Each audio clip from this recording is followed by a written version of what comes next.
ഞാനിപ്പോൾ നിൽക്കുന്നത് പാല മുത്തോലി എന്ന സ്ഥലത്താണ്. എൻ്റെ കൂടെ ഉള്ളത് ലൂർദ് മാതാ കെയറിൽ ഈ ഇടയ്ക്ക് വന്ന പേഷ്യൻ്റായിട്ട് വന്ന ജോൺസേട്ടൻ്റെയും ബീനാൻറ്റിയുടെയും വീട്ടിലാണ്. ജോൺസേട്ടാ ഇപ്പം എങ്ങനെയുണ്ട്?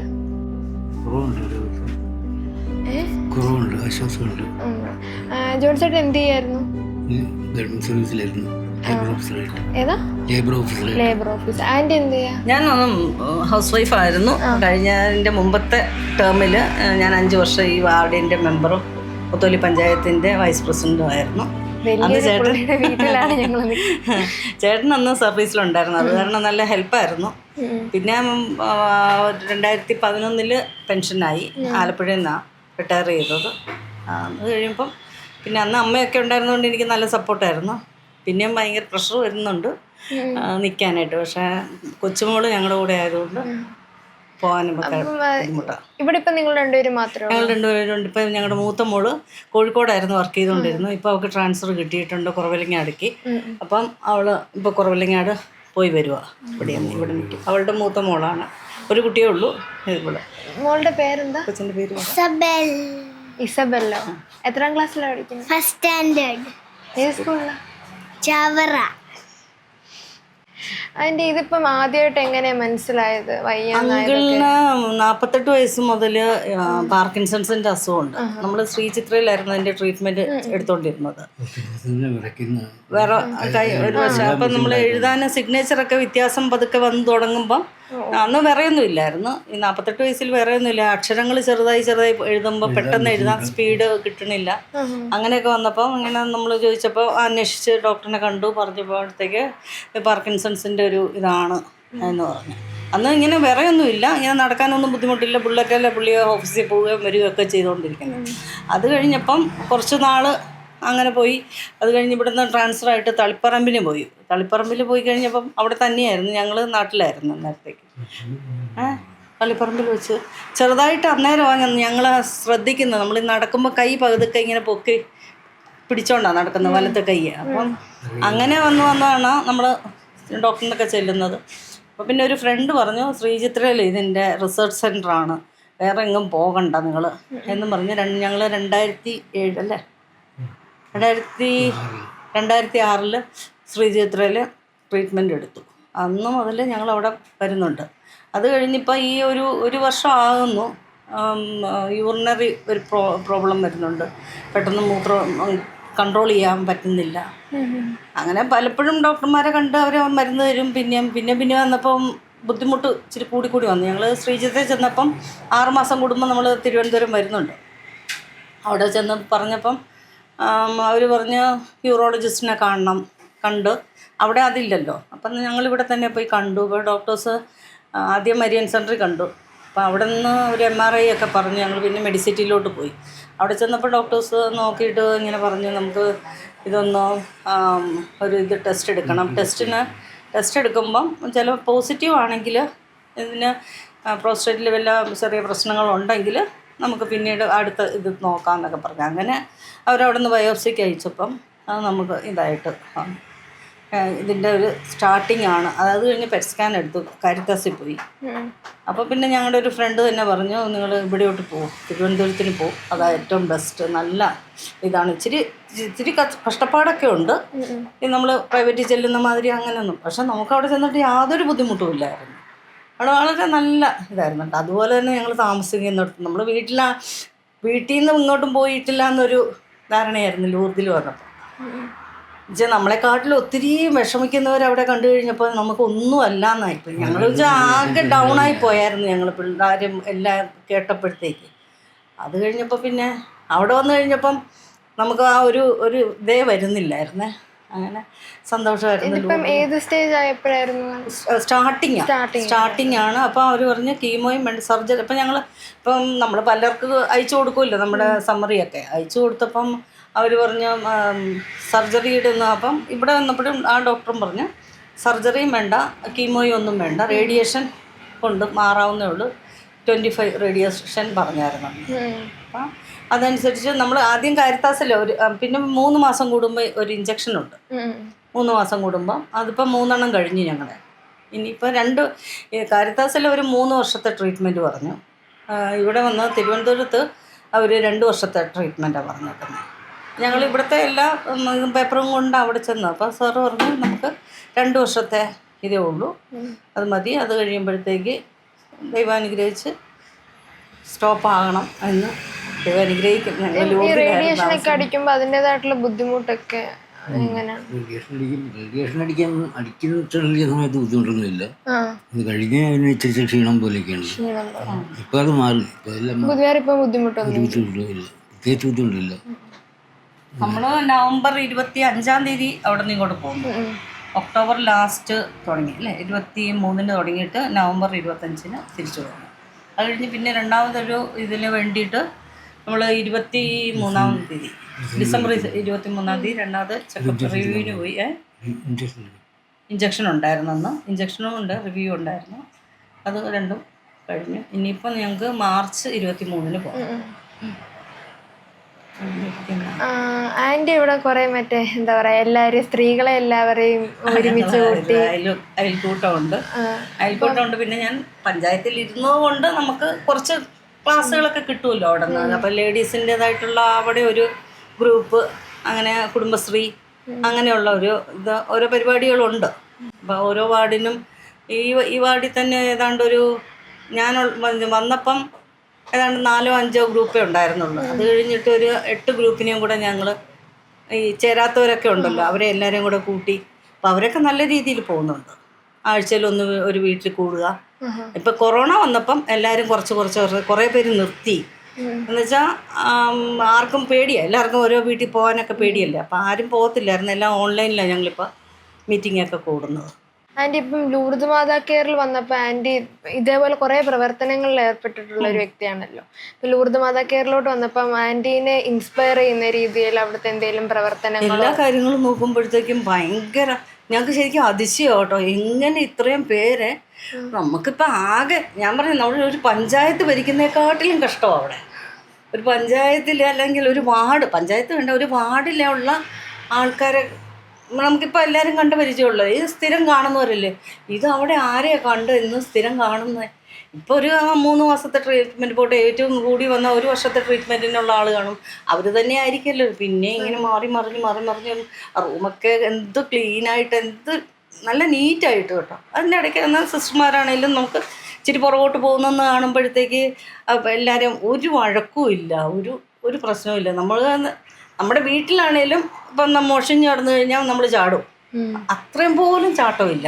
അങ്ങനെ ചാട്ടവും അങ്ങനെ ഒരു അടിച്ച് അത് ഇത് ചെയ്യും അങ്ങനെ ഒരു നിർബന്ധമൊന്നുമില്ല. സ്നേഹബുദ്ധിയാലും പറയും നിങ്ങളിങ്ങനെ ചെയ്യും. ഒരിക്കൽ ഏറ്റവും ഞങ്ങൾക്ക് സങ്കടം തോന്നി തന്നെ, ഒരിക്കൽ അച്ഛൻ പറഞ്ഞ് ബാത്റൂമിൻ്റെ അതിൽ കൂടെ പോയി ഭയങ്കര മണമാണ്, ഇനി നിങ്ങൾക്ക് പറ്റിയല്ലെങ്കിൽ ഞാൻ ഇത് കഴിഞ്ഞിട്ട് അത്താഴം കഴിഞ്ഞിട്ട് ഞാൻ അവിടെ വരുക, അവിടെ ക്ലീനാക്കുക എന്ന് കേട്ടപ്പോൾ ശരിക്കും സങ്കടം വന്നു പോയി കേട്ടോ. ഞാനിവിടെയാണെങ്കിൽ എല്ലാത്തിനും എടുത്തിട്ട് ചാടിക്കും.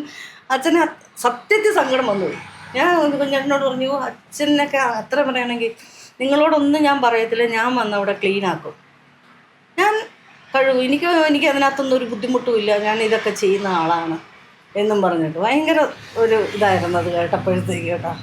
അപ്പം തന്നെ നമുക്ക് തന്നെ തോന്നും ഇങ്ങനെ അല്ല അച്ഛൻ വന്ന് കഴിവുമല്ലോ എന്ന് പേടിച്ചിട്ടല്ല, പക്ഷെ നമുക്ക് തന്നെ ഉള്ളിലൊരു ഇത് വരും, അങ്ങനെ മോശമാക്കി ഇടാൻ പറ്റത്തില്ല.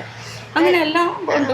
ഇപ്പം എന്താ പറയുക, പെട്ടെന്ന് ഒരാൾ RCCയിലോട്ട് വരുന്നു, അവിടുന്ന് ഇപ്പം ലൂർദ് മാതാ കെയറിലോട്ട് വന്നെത്തുന്നു. അപ്പോൾ അവിടെ ലൂർദ് മാതാ കെയറിൽ ഇപ്പം അഡ്മിഷൻ എടുക്കണമെന്നുണ്ടെങ്കിൽ എന്തെങ്കിലും ഡീറ്റെയിൽസ് കൊണ്ടുവരുമോ, അല്ലെങ്കിൽ എന്തെങ്കിലും ഫോമോ അങ്ങനെ എന്തെങ്കിലും വേണം? അങ്ങനെയൊന്നും വേണ്ട. അങ്ങനെ അന്ന് പറഞ്ഞത് നമ്മുടെ ക്രിസ്ത്യൻസ്, നമ്മുടെ പള്ളിയിൽ നിന്ന് വികാരി അച്ഛൻ്റെ ഒരു ലെറ്റർ, ഇന്ന പേഷ്യൻ്റാണെന്നുള്ളത്, പിന്നെ ഇവിടുത്തെ ഒരു കാർഡ്, RCCയുടെ കാർഡ്, പിന്നെ ഒരു ആധാർ കാർഡിൻ്റെ കോപ്പി, ബൈസ്റ്റാൻഡറിൻ്റെതും എൻ്റെതും, അല്ല പേഷ്യൻറ്റിൻ്റെ ബൈസ്റ്റാൻഡറിൻ്റെതും, അല്ലാതെ വേറെ ഒന്നുമില്ല. എങ്ങനെ ലൂർദ് മാതാ കെയർ എന്ന് പറയുന്ന ഒരു സ്ഥാപനം അവിടെ ഉണ്ടെന്ന് അറിഞ്ഞതും അങ്ങോട്ടേക്ക്? അത് ഞാൻ പറഞ്ഞ ഈ ടീച്ചറാണ്, ഞാൻ പറഞ്ഞല്ലോ അൽഫോൺസയിലെ ഞങ്ങളുടെ പ്രസിഡൻ്റാണ്. ആ ടീച്ചറിൻ്റെ നാത്തൂൻ അവിടെ ആശുപത്രിയിൽ അഡ്മിറ്റ് ആയായിരുന്നു, അവിടെ RCC സർജറിയൊക്കെ ആയിട്ട്. അപ്പോൾ അവർക്കിവിടെ അന്ന് അവർക്കറിയത്തില്ലായിരുന്നു, അവർ വേറെ കണ്ടാണ് എടുത്തത്. അത് കഴിഞ്ഞ് ആരാണ്ട് പറഞ്ഞറിഞ്ഞിട്ട് അവിടെ എടുത്തെന്നാണ് പറഞ്ഞത്. അവർ പറഞ്ഞത് ഏറ്റവും സുഖം അവിടെ പ്രാർത്ഥിക്കാൻ നല്ല സൗകര്യം, യാതൊരു പ്രശ്നവും ഇല്ല, നല്ല സുഖമായിട്ട് പ്രാർത്ഥിക്കാൻ പറ്റും നമുക്ക്. വെറുതെ ഇരിക്കണ്ടല്ലോ, പ്രാർത്ഥിക്കാനായിട്ടുള്ള ഇതുണ്ട്. പിന്നെ ചേട്ടനെ സംബന്ധിച്ചിടത്തോളം സ്റ്റെപ്പ് കയറി മേളിൽ പോകുക, എനിക്കും മുട്ടിന് ഭയങ്കര വേദനയായിരുന്നു അവിടെ വെച്ച്, നടക്കത്തില്ലായിരുന്നു. വന്നപ്പോഴത്തേക്ക് ഞാൻ എപ്പോഴും ലിഫ്റ്റിൽ യൂസ് ചെയ്യുമ്പോൾ തന്നെ എനിക്ക് തന്നെ ഒരു, നമ്മളെക്കാട്ടിലും വയ്യാത്തവരൊക്കെ സ്റ്റെപ്പ് കയറി പോകണം, എന്നാലും ഒരു ചമ്മലായിരുന്നു. പക്ഷേ എൻ്റെ സംബന്ധിച്ചിടത്തോളം ഈ പുള്ളിനെയും കൂടെ നോക്കേണ്ടതുകൊണ്ട് ഞാൻ ലിഫ്റ്റ് തന്നെ യൂസ് ചെയ്ത് തിരിച്ചു വന്നപ്പം ആ 25 ദിവസത്തിൻ്റെ ഒരു 20 ദിവസം കഴിഞ്ഞപ്പോഴത്തേക്ക് ഞാനതിലെ കൂടെ സ്റ്റെപ്പ് ഇറങ്ങി വന്നു തുടങ്ങി. എനിക്ക് പ്രശ്നമൊന്നുമില്ലായിരുന്നു. അങ്ങനെ ഒരു ഇതുണ്ട്. ഇന്നത്തെ കാലത്ത് ഇപ്പം എല്ലാ സ്ത്രീകളൊന്നും എല്ലാത്തിനും മുൻപോട്ട് വരത്തില്ലല്ലോ. അപ്പം ഇപ്പോഴും എന്തെങ്കിലും ഒരു കാര്യം പറയുമ്പോഴത്തേക്കിനും പുറകിലോട്ട് വലിഞ്ഞ് നിൽക്കുന്ന ഒരുപാട് സ്ത്രീകളുണ്ട്. അല്ല, അങ്ങനെയുള്ളവരോട് എനിക്ക് എന്താ പറയാനുള്ളത്? അതിൽ അവരെല്ലാവരും മുമ്പോട്ട് വരണം. എന്ന് വെച്ചാൽ നമ്മൾ വീട്ടിലൊരു കാര്യം, ഒരു കുടുംബം നടത്താനായിട്ട് ഒരു അമ്മയ്ക്ക് പറ്റുമല്ലോ. തീരെ പറ്റാതെ ആരും ഇല്ല, എല്ലാ അമ്മമാർക്കും പറ്റും.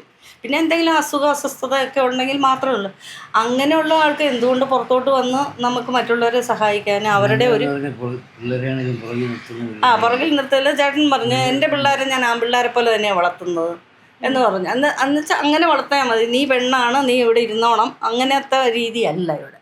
അപ്പം അങ്ങനെ ഒരു ഇപ്പം മമ്മി എന്ന് പറയുന്നത് ഡെപ്യൂട്ടി ഡയറക്ടർ, ട്രഷറിയുടെ ഡെപ്യൂട്ടി ഡയറക്ടറായിട്ട് റിട്ടയർ ചെയ്തതാണ്. 19 വയസ്സിൽ പുള്ളിക്കാരത്തേക്ക് ജോലി കിട്ടുമ്പോൾ ഈ ചട്ടയും മുണ്ടുമായിട്ടിരുന്നത്. അവസാനം റിട്ടയർ ചെയ്യുന്നവരെ ഈ ഡ്രസ്സാണ്. തിരുവനന്തപുരത്തൊക്കെ പോയെന്നു ഈ ഡ്രസ്സാണ് പുള്ളി ഉപയോഗിക്കുന്നത്. ഒരു സാരി ഒന്നും മാറിയില്ല, പദവി കൂടുമ്പോൾ അനുസരിച്ച്. അപ്പം മമ്മിക്ക് നല്ലൊരു പേരായിരുന്നു. MA അന്നം എന്ന് പറഞ്ഞാൽ ട്രഷറി ഡിപ്പാർട്ട്മെൻറ്റിലൊക്കെ നല്ലൊരു പേരുണ്ടായിരുന്നു. അപ്പം മമ്മിയുടെ ആ ഒരു ഇത് കണ്ടിട്ട് ഇവർ മക്കൾക്കും അങ്ങനെ ഒരു ഇതുണ്ട്, പെണ്ണുങ്ങളൊന്നും അകത്തിരിക്കണ്ട. അപ്പനും അങ്ങനെയായിരുന്നു. അപ്പൻ നമ്മൾ വന്ന പെൺപിള്ളേർ അങ്ങനെയൊന്നും ഇല്ലായിരുന്നു. അപ്പൻ എല്ലാത്തിനും ഞങ്ങളെ മുമ്പേ വിടുന്നത്. അങ്ങനെ ഒരു അപ്പനും അമ്മയായിരുന്നു. മൾട്ടിപ്പിൾ ഹെൽത്ത് ഇഷ്യൂസ് ഉള്ള ഒരാളാണ് നമ്മുടെ പ്രിയപ്പെട്ട ജോൺസ് ചേട്ടന്. ഒരേ സമയം പോസ്ട്രേറ്റിന് ക്യാൻസറും അതേസമയം തന്നെ പാർക്കിൻസൺസിൻ്റെ ചെറിയ ബുദ്ധിമുട്ടുകളും ഒരേപോലെ ചില സമയങ്ങളിലാണെങ്കിൽ വളരെ കൂടുതലായിട്ടും ഒക്കെ അദ്ദേഹത്തെ ബാധിക്കും. അപ്പം അദ്ദേഹം വരുന്ന ആദ്യത്തെ വന്ന ദിവസങ്ങളിൽ ഞാൻ ശ്രദ്ധിക്കുമായിരുന്നു, അദ്ദേഹം ഒത്തിരിയേറെ നന്നേ ബന്ധപ്പെടുന്നത് ശ്രദ്ധിക്കുമായിരുന്നു. അപ്പോൾ ആ ദിവസങ്ങളിൽ പ്രത്യേകിച്ച് പ്രാർത്ഥനയുടെ ഒരു വിഷയമായിരുന്നു എനിക്ക് ജോൺസ് ചേട്ടൻ. പിന്നീട് കാണുന്നത് അദ്ദേഹം വളരെ പെട്ടെന്ന് തന്നെ ഒരു സാധാരണ തലത്തിലേക്ക് അദ്ദേഹം വരുന്നതാണ് കാണുന്നത്. ഈ വീട്ടിലേക്ക് എത്തുമ്പോൾ ദൈവത്തിന് മുമ്പിൽ അദ്ദേഹത്തെ പ്രതി എനിക്ക് ഒത്തിരിയേറെ നന്ദിയുണ്ട്. അദ്ദേഹത്തെ ആ ഒരു സാധാരണ ജീവിതത്തിലേക്ക് തിരികെ തരുന്നതിലുള്ള സന്തോഷമുണ്ട്. ഞാനിവിടെ കണ്ട മറ്റൊരു പ്രത്യേകത നമ്മുടെ പ്രിയപ്പെട്ട ആൻറ്റിയുമായി ബന്ധപ്പെട്ടാണ്. ഒത്തിരിയേറെ ബൈസ്റ്റാൻഡേഴ്സിനെ നമ്മൾ കാണുന്നതാണ്, പല രീതിയിലുള്ളവർ, പല പെരുമാറ്റ രീതികളുള്ളവർ. ചിലർക്ക് ഈ ആരോഗ്യ സംബന്ധമായ പ്രശ്നങ്ങൾ ഞങ്ങളെ പ്രിയപ്പെട്ടവർക്ക് വന്നു കഴിയുമ്പോൾ പിന്നെ എന്തൊക്കെയാണ് ചെയ്യുന്നത്, എടുക്കുന്നത് ഒന്നും അറിയത്തില്ല, കാരണം ആകെ അപ്സെറ്റായ ഇതിലാണ്. പക്ഷെ ഞാൻ ആദ്യം മുതൽ തന്നെ ഒരു ധീര വനിതയുടെ ഒരു പെരുമാറ്റത്തിലും ശരീരഭാഷയിലും എല്ലാം ഒരു ധീര വനിതയുടെ ഒരു ചിത്രം എനിക്ക് എന്നും ഓർമ്മിക്കത്തക്ക രീതിയിൽ ബീന ആൻറ്റിയിലുണ്ട്.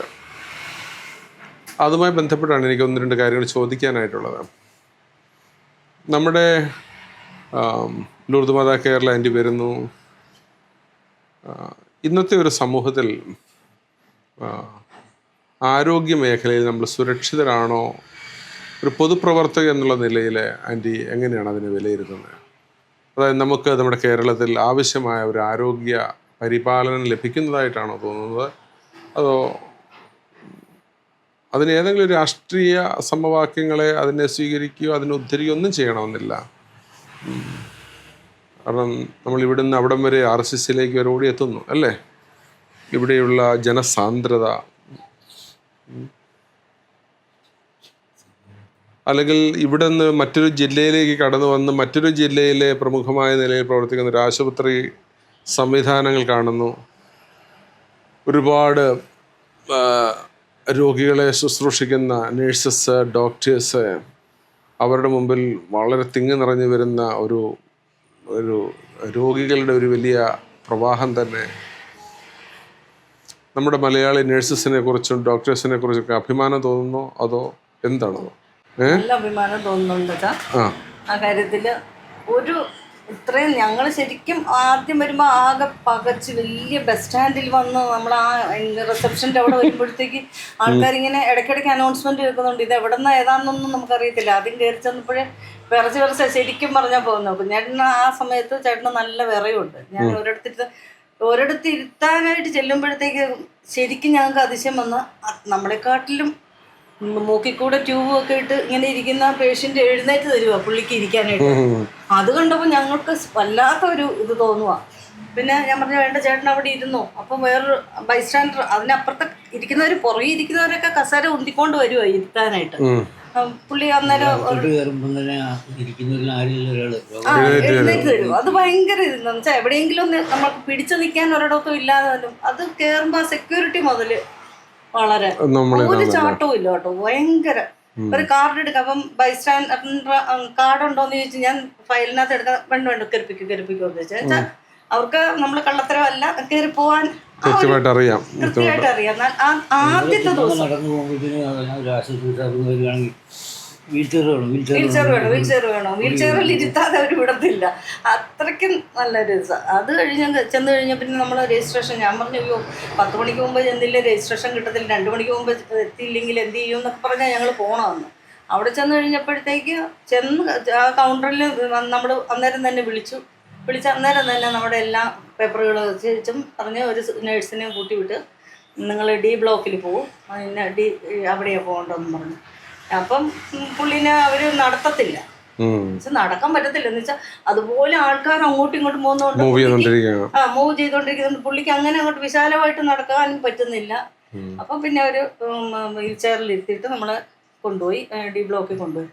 നമ്മുടെ അവിടെയുള്ള സിസ്റ്റേഴ്സ് വഴിയാണ് ഞാൻ ശരിക്കും പറഞ്ഞ ബീന ആൻറ്റിയുടെ കുറിച്ച് കേൾക്കാനിടയായതും നമ്മൾ തമ്മിൽ കാണാനിടയായതും അവിടുത്തെ ആവശ്യങ്ങളൊക്കെ അറിഞ്ഞ് ഓരോ സാധനങ്ങളായും കാര്യങ്ങളായിട്ടെല്ലാം ഇങ്ങനെ ബന്ധപ്പെടുന്നതും സിസ്റ്റേഴ്സ് ഇങ്ങനെ വലിയ നാവിൽ എന്നോട് ഇങ്ങനെ പറയുകയുണ്ടായി. അതുമായി ബന്ധപ്പെട്ടാണ് ഒരു കാര്യം ചോദിക്കുന്നത്. ഇത്രയും പവർഫുള്ളായിട്ട് പ്രവർത്തിക്കാനും ഒക്കെയുള്ള പ്രചോദനം ആരാ? അപ്പനാണോ അമ്മയാണോ? ഡാഡിയുടെ പെരുമാറ്റ രീതിയാണോ? അത് തന്നെയാണ് അല്ലേ? ആളുകളുടെ 3 ആമക്കൾ ആണും ഒരു പെണ്ണുമാണ്. അപ്പൊ ഡാഡി ഇപ്പം നമ്മുടെ പറമ്പിൽ തേങ്ങ ഇടാൻ പോണെങ്കിലും എന്നെ പറഞ്ഞേ വിടത്തുള്ളൂ. ഡാഡി എന്നിട്ട് പറയുന്നത് എനിക്ക് 3 പെണ്ണും ഒരാണും ഉള്ളതെന്ന് പറയും. ശിവന്മാര് പോയിച്ച് വന്ന എന്തെങ്കിലും മുടിവ് കാണിച്ചിട്ട് എന്തെങ്കിലും കാണിച്ചിട്ട് പോരുള്ളൂ. അങ്കിളിന്റെ പരിചരണത്തിൽ ആ ഒരു പറഞ്ഞ വാക്ക് അത് അനുഗ്രഹം തോന്നിയിട്ടില്ലേ? തീർച്ചയായിട്ടും ഉണ്ട് അല്ലേ? കൂടെ നടന്ന എല്ലാ കാര്യങ്ങളും ഇങ്ങനെ ആണോ? വിവിധങ്ങളായിട്ടുള്ള കരുണയുടെ ശുശ്രൂഷകളിൽ ആൻറ്റി ഏർപ്പെടുന്നുണ്ട്. ആരും അറിയാതെയും വളരെ ആളുകളെ കുരുമിപ്പിച്ചുകൊണ്ടൊക്കെ ചെയ്യുന്നുണ്ട്. അതിലും മാതൃക ഡാഡിയാണോ അതോ? ഡാഡി തന്നെയാണ് അല്ലേ? പ്രാർത്ഥന അങ്ങനെയുള്ളതൊക്കെ മമ്മിയാണ്. ഡാഡി എയർഫോഴ്സിലായിരുന്നു. ഡാഡി ഇങ്ങനെ പെൺമക്കളെ അങ്ങനെ പെണ്ണാ നീ അവിടെ ഒച്ചത്തിച്ചിരിക്കാൻ പറ്റില്ല അങ്ങനത്തെ പരിപാടിയൊന്നും ഇല്ല. ഡാഡി എല്ലാം അടിച്ചു പൊളിക്കുന്ന ഒരു ഭയങ്കര ഇതായിട്ട് നല്ല വിൽപ്പവറുള്ള എന്ത് പ്രശ്നം വന്നാലും ഡാഡി പറയുന്നു നമ്മളെ ഒരിക്കലും തല കുനിക്കരുത്. ഈ ഒരു രോഗം എന്ന് പറയുമ്പോഴേക്കും അത് ഭയങ്കര ഒരു ഞാൻ വിചാരിക്കുന്ന വെച്ചാ അസുഖം വരും. ഇപ്പം നമ്മളെക്കാട്ടിലും ഇപ്പം എനിക്ക് ശരിക്കും പറഞ്ഞാൽ ഇത് അസുഖം കേട്ടിട്ട് നമുക്ക് ദൈവമുണ്ട്, മാതാവുണ്ട്. പിന്നെ നമ്മളെന്തിനാ പഠിക്കുന്നത്? മാതാവ് അറിയാതെ ഞാൻ ഇപ്പൊ കുഞ്ഞാടിനും അത് ഭയങ്കര വിശ്വാസം. അച്ഛൻ്റെ അടുത്ത് വന്ന അച്ഛൻ്റെ കുർബാനയെല്ലാം കണ്ടു കഴിഞ്ഞപ്പോഴത്തേക്ക് പ്രത്യേക ഒരു ധൈര്യം പുള്ളിക്ക്. അല്ലെ എനിക്കിങ്ങനെ ഇടയ്ക്ക് പറയുമായിരുന്നു അയ്യോ എനിക്കിങ്ങനെ ചിലപ്പോൾ വയ്യാത്തപ്പോൾ കുർബാനയ്ക്ക് എത്താൻ പറ്റുന്നില്ലെങ്കിലും കുർബാന കഴിഞ്ഞിട്ട് ഒരു ആശീർവാദത്തിന് വേണ്ടി പതുക്കെ നടന്നു വരുന്നത് ഞാൻ കണ്ടിട്ടുണ്ട്. അത് അത്രയും വിശ്വാസം ഉള്ളത് കൊണ്ടാണ് അങ്ങനെ. കാരണം ഒരു കുർബാനയിലേക്ക് എത്താനുള്ള ആരോഗ്യമില്ല, എന്നാലും ഒരു ആശീർവാദം എങ്കിലും വേണം. ദൈവത്തോട് കുറെ അടുത്തു. നമ്മുടെ അവിടുത്തെ പ്രാർത്ഥനയോട് ഇപ്പൊ ഏറ്റവും മുന്നിലാണ്. മുമ്പേ കയറി പോകും. ഇപ്പൊ മറ്റത് ഏറ്റവും പുറകെ നിൽക്കുമായിരുന്നു. പക്ഷെ ഇപ്പം ആള് ഭയങ്കര ഇതാണ്. ലൂർദ് മാതാ കെയറിലുള്ള ഒരു ആത്മീയ കാര്യങ്ങളെ കുറിച്ച് സംതൃപ്തിയാണോ അതോ കുറച്ചും കൂടി ഏതെങ്കിലും മേഖലയിൽ കുറെ കൂടി ഉണ്ടായിരുന്നെങ്കിലും തോന്നിയിട്ടുണ്ടോ? ഞായറാഴ്ച കുർബാന ഒന്ന് കിട്ടിയായിരുന്നെങ്കിൽ എന്ന് വിചാരിക്കും. അത്രേ ഞായറാഴ്ച ഉള്ളൂ. കുർബാന അത്രേ ഉള്ളൂ, അല്ലാതെ വേറെ ഒരു പ്രശ്നവുമില്ല. നല്ല രീതി അവിടെ ചുമതലയിൽ വരുന്ന വൈദികർക്ക് ഞായറാഴ്ചകളിൽ ഏതെങ്കിലും പള്ളികളിൽ ചാർജ് കൂടി ഉള്ളത് കൊണ്ടാണ് ബുദ്ധിമുട്ട് വരുന്നത്. സിസ്റ്റേഴ്സ് ഏതെങ്കിലും സൺഡേ സ്കൂളിൽ പഠിപ്പിക്കുന്നവരോ ഒക്കെ ആയിരിക്കും. അതുകൊണ്ട് മാത്രമാണ് നമുക്കത് തീർച്ചയായിട്ടും പരിഗണിക്കാവുന്നൊരു വിഷയമാണ്. ബാക്കിയുള്ള അവിടുത്തെ പ്രാർത്ഥനാ രീതികളോടോ അഭിമുഖ്യങ്ങളോടോ സന്തോഷമുള്ളൂ. ഞങ്ങൾക്ക് ആ സമയത്ത് റേഡിയേഷൻ കഴിഞ്ഞ് എത്താൻ പറ്റുന്നില്ലല്ലോ എന്നുള്ളൊരു വെപ്രാളോ ഒരു വിഷമം ഉണ്ടായിരുന്നു. വെച്ചാൽ ഞങ്ങൾക്ക് 5 to 6 വിളിക്കുമ്പോൾ ചിലപ്പോൾ 5:45 ആവും. നമുക്ക് അവിടെ 6 മണിക്ക് കൊന്ത തുടങ്ങുമ്പം വരാൻ. പിന്നെ അതുപോലെ ഏറ്റവും എന്താ വെച്ചാൽ എല്ലാ മുട്ടുവേദനയാണെങ്കിലും നമ്മൾ ആ കുരിശിന്റെ വഴിയും കൊന്തയൊക്കെ ഭയങ്കരമായിട്ട് ഭയങ്കര നന്നായിട്ട്. എനിക്ക് ഈ കഴിഞ്ഞ വർഷങ്ങളിൽ എനിക്കുള്ളൊരു വ്യക്തിപരമായ ഒരു അനുഭവം അവിടെയുള്ള ഞാൻ പറഞ്ഞ എല്ലാ മതവിഭാഗങ്ങളിലുമുള്ള എല്ലാ പ്രായ വിഭാഗങ്ങളിലുള്ള ആളുകൾ രോഗികളായ ബൈസ്റ്റാൻഡേഴ്സായിട്ട് എത്തിയിട്ടുണ്ട്. അവരൊക്കെ തമ്മിലാണെങ്കിലും നല്ലൊരു ബന്ധമുള്ളതായിട്ട് എനിക്ക് തോന്നിയിട്ടുണ്ട്. ആൻറ്റിക്ക് അവിടെ അങ്ങനെയുള്ള ആളുകളോടുള്ള അവിടെയുള്ള ശുശ്രൂഷകരുടെ അച്ഛൻ്റെ സിസ്റ്റേഴ്സിൻ്റെ സമീപനത്തെ ആൻറ്റി മാതൃകാപരമായിട്ടാണോ കാണുന്നത്, അതോ ഞാൻ ചോദിച്ചാൽ കുറച്ചും കൂടെ അല്ല നമുക്ക് ഏതെങ്കിലും ആൾക്കാരോട് കുറച്ചും കൂടെ വേർതിരിവുകളോ അങ്ങനെ എന്തെങ്കിലും ഉള്ളതായിട്ട് ശ്രദ്ധിച്ചു? വേർതിരിവൊന്നുമില്ല, വേർതിരിവ് തന്നെയല്ല, എല്ലാവരും ഒരുപോലെയാണ്. സിസ്റ്റർമാരൊക്കെ ആണെങ്കിലും കൈകാര്യം ചെയ്യും. നമ്മുടെ സഭയുടെ ഒരു മാതൃകാ സ്ഥാപനമെന്ന് തീർച്ചയായിട്ടും അത് തീർച്ചയായിട്ടും പറയാവുന്നതാണ്. പറയാൻ പറ്റും. ഞാൻ വരുന്നവരോടും നമുക്കറിയാം, നമ്മുടെ ആൾക്കാരോടൊക്കെ പറയുമ്പോൾ എല്ലാവരും ഞാൻ ഈ ചോദ്യം മറ്റാരോടും ചോദിച്ചിട്ടില്ല. കാരണം പൊതുരംഗത്തുകൂടി പ്രവർത്തിക്കുന്ന ഒരാളായതുകൊണ്ടാണ് നിഷ്പക്ഷമായിട്ട് ഈ ചോദ്യം ചോദിക്കുന്നത്. ഇതിനകത്ത് യാതൊരു എഡിറ്റിങ്ങും ഉണ്ടാവില്ല. എന്നുവെച്ചാൽ പൊതുരംഗത്ത് പല മതവിഭാഗങ്ങളുടെ സ്ഥാപനങ്ങളെ കോൺഗ്രിഗേഷൻസിൻ്റെ പല രീതികളൊക്കെ സ്ഥാപനങ്ങൾ നമ്മൾ കാണുന്നതും പലയിടങ്ങളിൽ പങ്കെടുക്കുകയൊക്കെ ചെയ്തിട്ടുള്ളതാണ്. അപ്പോഴേക്കും ഞാൻ ചോദിച്ചാൽ നമുക്ക് തലസ്ഥാന നഗരിയിൽ അഭിമാനകരമായ രീതിയിൽ നമുക്ക് മുന്നിൽ വയ്ക്കാവുന്ന ഒരു സ്ഥാപനമായിട്ട് ലൂർദ് കേരളം തോന്നിയിട്ടുണ്ടോ? പിന്നെ തീർച്ചയായിട്ടും ഉണ്ട് ഉണ്ട്. ഇങ്ങനെ ആരും ഞങ്ങളെപ്പോലെ ഇങ്ങനെ ഒന്നും അറിയാൻ മേലാത്തവര് ഇങ്ങനെ അവിടെ വന്ന് എത്തിയല്ലോ എന്നുള്ളൊരു സന്തോഷം ഞങ്ങൾക്ക് ഭയങ്കരമായിട്ടുണ്ട്. നമ്മളെങ്ങനെ എവിടെ ഇരുന്നവരാ, നമ്മളെങ്ങനെ അവിടെ എത്തും, വേറെ എവിടെയെങ്കിലും പിള്ളേർ പലയിടത്തും നോക്കുന്നുണ്ടായിരുന്നു. പിള്ളേർ ഓൺലൈനിൽ അവിടെ നിന്നൊക്കെ അയച്ചു തരുമെന്ന്. പക്ഷെ അന്നേരം ടീച്ചർ പറയുന്ന മോളെ ഇതിന് പോയാൽ ഇവിടെ ചെന്ന് നോക്കും നിങ്ങൾ, അങ്ങനെ ജിജോനെ വിളിച്ച് പറയുന്ന ഒക്കെ ഞങ്ങൾ വന്നത്. നമ്മൾ ഒത്തിരി ശുശ്രൂഷകൾ ഇന്ന് കാണുന്നുണ്ട്. അഗതികൾക്ക് വേണ്ടി, അനാഥർക്ക് വേണ്ടി, കുഞ്ഞുങ്ങൾക്ക് വേണ്ടി, ജുവനൈൽ ഹോമിലുള്ളവർക്കൊക്കെ സഭ ഒത്തിരി മേഖലകളിൽ ശുശ്രൂഷ ചെയ്യുന്നുണ്ട്. ചങ്ങനാശ്ശേരി അതിരൂപതയ്ക്ക് തന്നെ ഏതാണ്ട് 100ഓളം കാരുണ്യ സ്ഥാപനങ്ങളുണ്ട്. ഞാനിപ്പോൾ ആൻറ്റിയോട് ചോദിക്കുന്നത്, ഈ മാറി വരുന്ന സാഹചര്യങ്ങളിൽ ഇന്ന് ഏറ്റവും കൂടുതൽ ശ്രദ്ധ കൊടുക്കേണ്ട ഏതെങ്കിലും പുതിയ ഈ കാലഘട്ടത്തിൻ്റെതായ കൂടുതൽ ശ്രദ്ധ കൊടുക്കേണ്ട കരുണയുടെ ഏതെങ്കിലും പുതിയ മേഖലകൾ ശ്രദ്ധയിൽപ്പെട്ടിട്ടുണ്ടോ? സഭ അതിനു കൂടി ഊന്നൽ കൊടുത്തിരുന്നെങ്കിൽ നന്നായിരുന്നു എന്ന് പ്രത്യേകിച്ച് ശ്രദ്ധിച്ചിട്ടുണ്ടോ? എനിക്ക് വേറെ ഒരു കാര്യം പറയാം. നമ്മുടെ പെൺകൊച്ചുങ്ങളെ കുറച്ചും കൂടെ എന്ന് വെച്ചാൽ അവരിങ്ങോട്ട് പുറത്തോട്ട് പോയി കഴിഞ്ഞാൽ നമുക്ക് അത് നന്നായിട്ട് നമ്മൾ പിള്ളേരെ ഒന്ന് പറഞ്ഞ് മനസ്സിലാക്കിക്കുക എന്ന് പറഞ്ഞാൽ അവരുടെ ധാർമ്മിക ജീവിതത്തെ കുറിച്ചാണോ ജീവിതത്തെക്കുറിച്ചാണോ? ജീവിതം. പിന്നെ ഈ അടിച്ചുപൊളി അങ്ങനത്തെ ഒരു തരം ആ ഒരു നമ്മുടെ മക്കള് അത് ഞങ്ങൾ പറയുന്നുണ്ട്. പിള്ളേർക്കൊന്നും യാതൊരു ഇതും ഇല്ല. അത് നമ്മുടെ സഭയിൽ തന്നെ നമ്മുടെ പിള്ളേർ നമ്മൾ അറ്റ്ലീസ്റ്റ് കോൺവെന്റിൽ പഠിക്കുന്ന അങ്ങനെ പറയും, വ്യത്യാസമല്ല പറയുന്ന അങ്ങനെയുള്ള ആ കുഞ്ഞുങ്ങളെ ഒരു 7 ക്ലാസ് 6 ക്ലാസ് ഒക്കെ മുതലേ വഴിപഴച്ച് പോകുന്ന രീതിയാണ് നമുക്കിപ്പോൾ ഒരുപാട് കാണുന്നുണ്ട്. ക്യാൻസർ രോഗവുമായി ബന്ധപ്പെട്ട് ഒരു ക്യാൻസർ രോഗിയോടൊപ്പം അദ്ദേഹത്തെ പരിചരിക്കാനൊക്കെ കിട്ടിയിട്ടുള്ള ഈ ഒരു എക്സ്പീരിയൻസും കാര്യങ്ങളെല്ലാം ഉണ്ട്. ഈ രോഗികൾക്ക് വേണ്ടിയിട്ട് ഭാവിയിൽ എന്തെങ്കിലുമൊക്കെ ചെയ്യാൻ സാധിക്കുമെങ്കിൽ സമയവും ആരോഗ്യവും ഊർജവും എല്ലാം അതിനായിട്ട് കൂടെ നീക്കി വയ്ക്കത്തില്ലേ? തീർച്ചയായിട്ടും കേട്ടോ. ഹാവ് എ സ്പീഡി റിക്കവറി കേട്ടോ. ഭാര്യ ഉണ്ടെങ്കിൽ കൂടുതലൊന്നും പേടിക്കൊന്നും വേണ്ട.